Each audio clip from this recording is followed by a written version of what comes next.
Baik,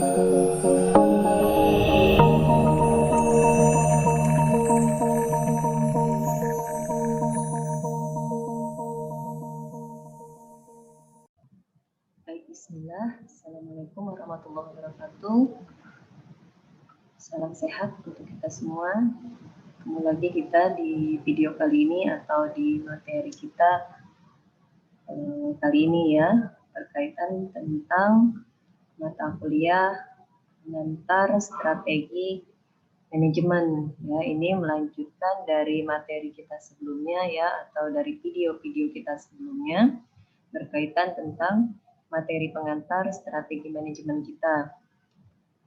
Seperti yang kita tahu ya, akan selalu direview dulu pengertian manajemen strategi yang ada hubungannya ya, pembahasan kita yang ada hubungannya tentang perumusan ya, tentang pelaksanaan, bahkan sampai evaluasi dari keputusan-keputusan untuk mencapai suatu tujuan dari sebuah organisasi ataupun perusahaannya.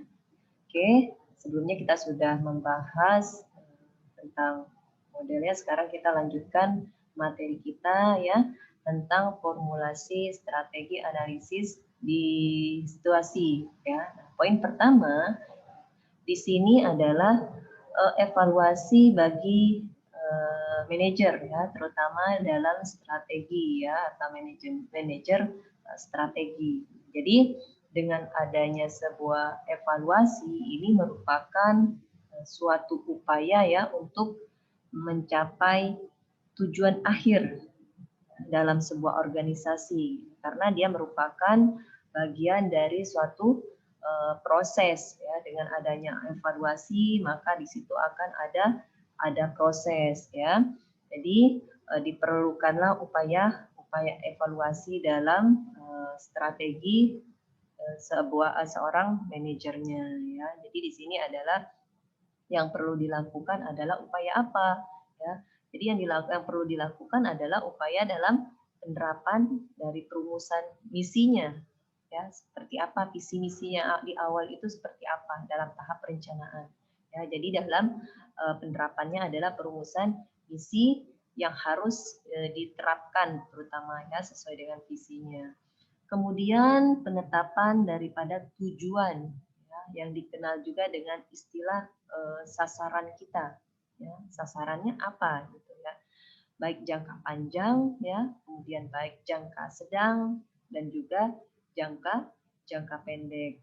Kemudian sifatnya juga lebih idealistik ya, yang mana perlu dirinci sehingga mempunyai nilai-nilai yang lebih praktis, yang mana nanti hasilnya itu bisa dicapai ya, ataupun dengan perlunya ya sebuah tindakan-tindakan atau penerapan-penerapan sesuai dengan proses ya dalam sebuah operasionalnya ya, untuk mencapai suatu tujuannya. Jadi dengan adanya penerapan ya berarti pada suatu waktu ya, tentunya ya dalam satu waktu itu bisa dikatakan tadi sebagai sebuah proses ya untuk mencapai suatu tujuan akhir, yang mana ya hasil-hasil itu nanti yang dicapai adalah tahap-tahap yang menjadi sebuah poin ataupun sebuah objek dalam penilaian seorang manajer ya. Jadi di sini dia merupakan sebuah,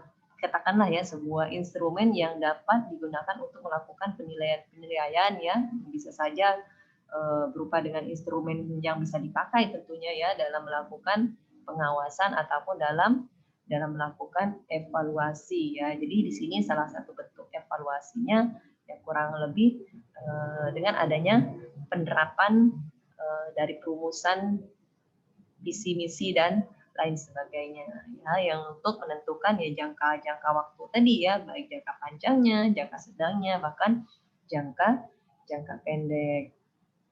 Kemudian dengan penggunaan berbagai instrumen tadi ya, dengan penilaian, maka para manajer akan melakukan penilaian-penilaian yang biasanya yang akan direview ataupun yang akan dievaluasi ya. Yang pertama adalah hasil yang dicapai itu melebihi harapan dengan targetnya. Nah, ini adalah poin pertama yang memang selalu diharapkan ya dalam sebuah organisasi ataupun perusahaan ya. Sebagaimana yang kita tahu yang namanya kita punya visi yang jelas, kemudian kita juga sudah punya perencanaan dengan target yang sudah jelas, kemudian pada saat pelaksanaan ataupun penerapannya itu hasil yang dicapai melebihi dengan harapan daripada targetnya. Ini adalah satu poin kebanggaan ataupun suatu poin plus ya dalam sebuah perusahaan ataupun organisasinya ya. Kemudian yang kedua adalah hasil yang dicapai itu sama dengan harapan dan target. Nah, jadi ini poin yang memang yang pertama ya, kalaupun poin hasil yang dicapai itu melebihi dari harapan ataupun melebihi dari target, itu adalah poin plusnya ya. Kemudian hasil yang dicapai sama dengan harapan itu adalah memang tujuannya ya. Jadi poin kedua adalah hasil yang dicapai itu harus sesuai sama dengan target ataupun harapan ya. Kemudian yang ketiga itu adalah hasil yang dicapai itu kurang dari harapan ataupun dari targetnya. Nah, inilah yang harus ya yang menjadi bahan evaluasi yang harus selalu diterapkan sebagai seorang manajer ya untuk melakukan penilaian-penilaian apa saja sih yang kurang ya sehingga apa yang dicapai itu tidak sesuai dengan harapan ataupun tidak sesuai dengan targetnya ya. Kemudian, jadi dalam hal keberhasilan itu diperlukannya ya berbagai penilaian tentunya dari beberapa faktor-faktor ya dalam sebuah organisasi. Nah, ini adalah untuk mendukung sebuah keberhasilan dalam sebuah perusahaan ataupun organisasi ya, karena kita akan tahu ya kendala ataupun masalah apa yang bisa akan kita atasi ya dengan cara apapun itu ya, dengan adanya masalah bisa kita lakukan atau kita terapkan dengan adanya evaluasi tadi. Nah, ini ada faktor-faktor organisasi ya yang sifatnya mendukung ya dalam hal untuk mencapaikan suatu tujuan. Yang pertama itu tepatnya sasaran yang ditetapkan untuk dicapai. Nah, ini harus sesuai target yang tadi ya, yang poin kedua dari tujuan yang di atas ya ataupun di slide kita sebelumnya. Kemudian tersedianya dana ya baik dalam sarana juga prasarananya, kemudian apa sih yang perlu harus dilakukannya ya. Kemudian poin ketiga pengetahuan dan keterampilan ya, dari seorang manajer ya tentunya yang handal ya, tidak ketinggalan zaman tentunya ya, dan juga sesuai dengan tuntutan lingkungan dari eksternalnya ya. Untuk mencapai suatu tujuannya berarti kita harus tahu tuntutan lingkungan eksternal itu apa yang dibutuhkan. Jadi kita tidak boleh ketinggalan zaman ya. Jadi seorang manajer itu harus mempunyai keterampilan yang memang kebutuhan lingkungan eksternalnya itu dia harus paham. Kemudian keunggulan produk dari sebuah organisasi ataupun perusahaan itu ya harus lebih unggul ataupun mempunyai ciri khas ya nanti sehingga para pesaing itu tidak dapat menandinginya ya, karena kita akan mempunyai ciri khas tertentu. Jadi keunggulan produk harus tetap diperhatikan juga ya, adalah ini merupakan dari faktor dalam sebuah manajer. Kemudian loyalitas ya, dedikasi dan semangat kerja yang tinggi ya dari para pelaksana berbagai kegiatan operasional ya. Operasional itu kan banyak ya, bidang ini, bagian ini, itu dan lain sebagainya ya. Jadi loyalitas dalam seorang manajer itu ini juga merupakan salah satu faktor keberhasilan untuk mencapai suatu tujuan dari organisasinya ataupun perusahaannya ya. Kemudian interaksi yang positif ya antara berbagai satuan kerja yang bisa membuahkan kerjasama yang baik tentunya ya, baik internal ya maupun eksternal, terutama di bidang internalnya ataupun katakanlah misalkan di bidang ataupun di kegiatan operasionalnya ya.